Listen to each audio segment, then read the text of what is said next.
Hey everyone, welcome back to the channel. In today's video, I will show you how you can get started with ChatGPT step by step. If you are new to AI and you want to learn how to use ChatGPT for everyday tasks like writing, research, and learning, this simple guide will help you begin. So without further delay, let's get straight into it. First of all, you need to start with your account creation process. For that, simply open your web browser. Over here in the search bar, you need to search for chatgpt.com. When you are here on ChatGPT, you will see the login option on the top right hand corner of the screen. You just have to click on that and sign up here using your email address. Once your account is created, you will be able to access to the AI assistants via this particular chat box that you see here. So in this particular chat box, you can start writing the clear prompts.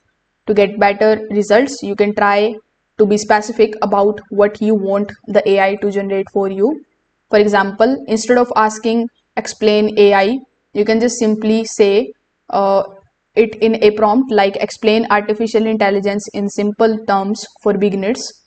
So clear prompts usually lead to the better responses.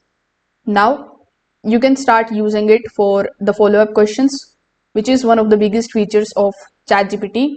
You can continue the conversation after asking the follow-up questions. If you need more details or you want the answer to be rewritten, you just have to basically give it a follow-up. Or for rewriting or regenerating, you can click on the option of try again, and it is going to regenerate the response for you. Now you can use it to write the content, summarize the articles, generate the ideas, learn the new topics, practice coding or organizing information. Many people use it daily as a productive assistant. ChatGPT also provides you helpful suggestions, but it's always a good idea to review the output and make the adjustments when needed.